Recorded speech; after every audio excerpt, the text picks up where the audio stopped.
Okay, so any fun facts about you guys as a band, as a couple? There's a lot. We're really obsessed with the game Monopoly. Yeah, we like to play Monopoly. So Like a Yeah, we lot. play that. Ethan's really good at it. I've kind of stopped playing because I would get really tired of losing to him. And it was kind of a marital decision. We're starting to move into like the Settlers of Catan area though. We have a lot of inside jokes. yeah, we definitely do. We have a lot of inside jokes, a lot of Monopoly. Basically just really nerdy. Nathan and I have been together for 10 years. Oh, cool. Yeah, so we have been married almost 6, but we started dating in like high school. So that's kind Makes of like, sense, yeah. I was gonna say you guys look pretty young. I'm like 45. I'm just kidding, I'm 45. It sounds I like didn't even one. Oh, well, there's a fact. You didn't even know. There's that. But yeah, got a lot of little quirky things, a couple of them. Okay. So how does that work for you guys, working together as a couple? How does that affect the dynamics of your relationship, being married and working together all the time? Most of the time it works. Yeah. I mean, I'm not saying that it doesn't. I mean, anyone who's married knows that like there's a certain amount of like, but like in marriage you manage a couple things. Like you manage a household. If you're a parent, you manage parenting. We manage a band. So it's most of the time it works really well, and I'm just really glad that we get to do this together because it's kind of its own world, and it would be such a bummer to have like this whole other like life experience and all the people that you know, and we know all those people together as a couple, and I feel like that's a really healthy thing. Yeah. You know, so. So to you guys, why does the kind of music we listen to matter? Like, how does it affect us, and what would you tell teens in trying to choose music? What should they keep in mind? I mean, I think that we need to be aware of how the things we absorb actually affect us. I've kind of run little tests on myself to see how I feel after picking only one kind of music. Like, I'll be like, I'm only going to listen to worship music. You will definitely feel better. And I think that finding things that have uplifting and just messages that are encouraging, messages about God and the characteristics of God and the love of Jesus, like, you may not think that makes a huge difference on what kind of music you choose, and I like all kinds of music, so I'm all about it, but like finding things that are going to lift you up and not necessarily weigh you down.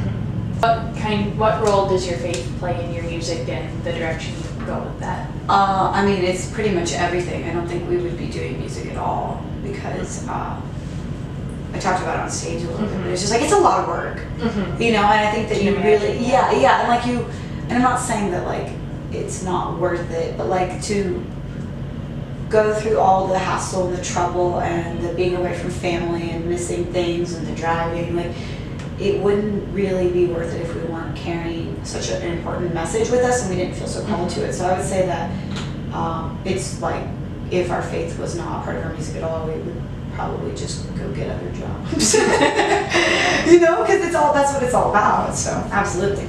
Okay, so what does a day look like for you guys typically as a band, either on the road or in the studio? Oh man, okay, well on the road looks like Nathan driving the whole way. Yeah, we drive for like ever, and then we'll crash somewhere at a hotel probably, and then we usually try to get in the night before.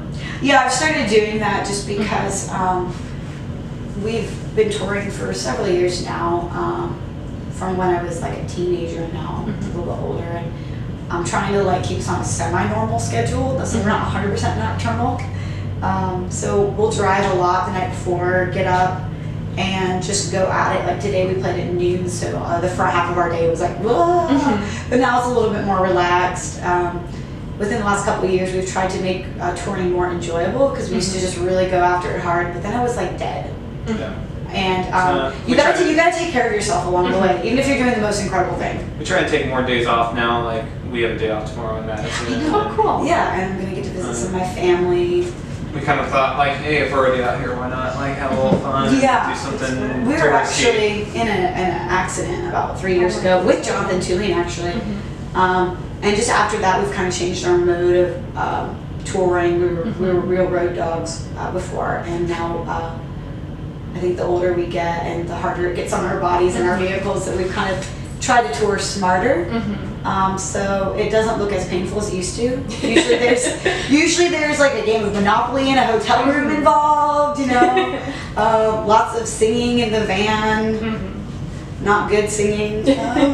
Yeah, so we just really try to have like a good time and make it really enjoyable for whoever we've brought out with us. And touring doesn't have to be hard. It's a hard schedule, but it doesn't have to like suck really bad. So. Okay, I have one last question. Yes. So first of all, it's kind of two-sided. How did you guys get into music, and how did you meet each other originally? We went to high school together. Yeah, we went to high school together. He was a year ahead of me.